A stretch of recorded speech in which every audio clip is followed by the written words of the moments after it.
بسم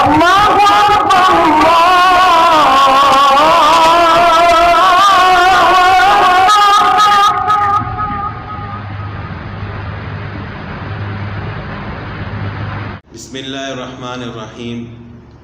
آج ہمارے لیے پوری قوم کے لیے خوشی کا دن ہے کہ الحمدللہ ناموس صحابہ اور اہل بیت اطہار رضی اللہ تعالیٰ عنہم اجمعین بل قومی اسمبلی کے بعد سینٹ سے بھی پاس ہو گیا ہے اور متفقہ طور پر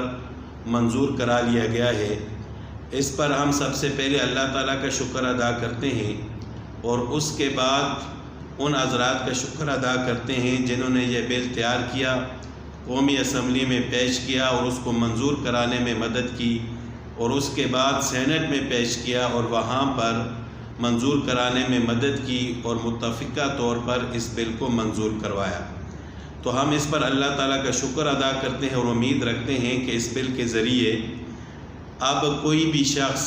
اس بل کے پاس ہونے کے بعد صحابہ کرام رضی اللہ تعالیٰ عنہ اجمعین، امہات المومنین رضی اللہ تعالیٰ عنہن اور اسی طرح اہل بیت اطہار رضوان اللہ علیہم اجمعین پر کوئی بھی شخص تبرہ اور ان کو تنقید کا نشانہ نہیں بنا سکے گا، کیونکہ یہ وہ ہستیاں ہیں کہ جن کے ذریعے دین ہم تک پہنچا ہے۔ اگر ہم ان ہستیوں کو تنقید کا نشانہ بنائیں گے، ان کو برا بھلا کہیں گے اور ان کی زندگیوں میں غلطیاں تلاش کریں گے، تو ظاہری بات ہے کہ ہم ان پر تنقید نہیں کر رہے بلکہ ہم دین اسلام پر تنقید کر رہے ہیں۔ یہ قرآن پاک ہم تک ان ہستیوں کے ذریعے پہنچا ہے، ہم ان پر تنقید کر کے براہ راست قرآن پاک پر تنقید کر رہے ہوتے ہیں، نعوذ باللہ۔ اللہ تعالی ہم سب کو محفوظ فرمائے، اور جو فتنہ پرور اور فسادی لوگ اس کام میں ملوث تھے، یہ برا فعل کر رہے تھے، شر پسند لوگ، ہمیں امید ہے اللہ تعالیٰ کی ذات سے کہ اب وہ بھی یہ کام نہیں کر سکیں گے۔ ملک پاکستان ایک ایسا ملک ہے جو اسلام کے نام پر بنا ہے، لیکن اس کے باوجود جتنا اس ملک کے اندر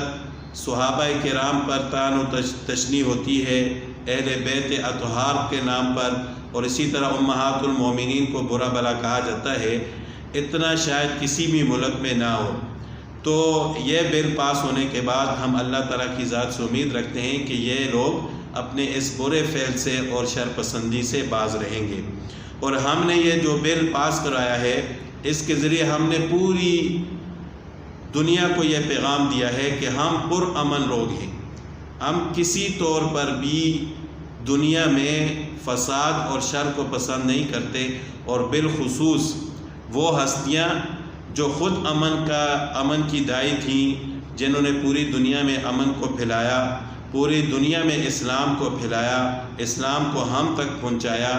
ان ہستیوں پر ہم کسی طور پر بھی تنقید کو برداشت نہیں کر سکتے۔ ہم یہ بالکل بھی برداشت نہیں کر سکتے کہ کوئی ان ہستیوں کو برا بھلا کہے، ان پر تنقید کرے، ان پر تبرہ کرے۔ تو اللہ تعالیٰ ان لوگوں کو بھی ہدایت عطا فرمائے۔ تو سب سے پہلے ہم اللہ تعالیٰ کے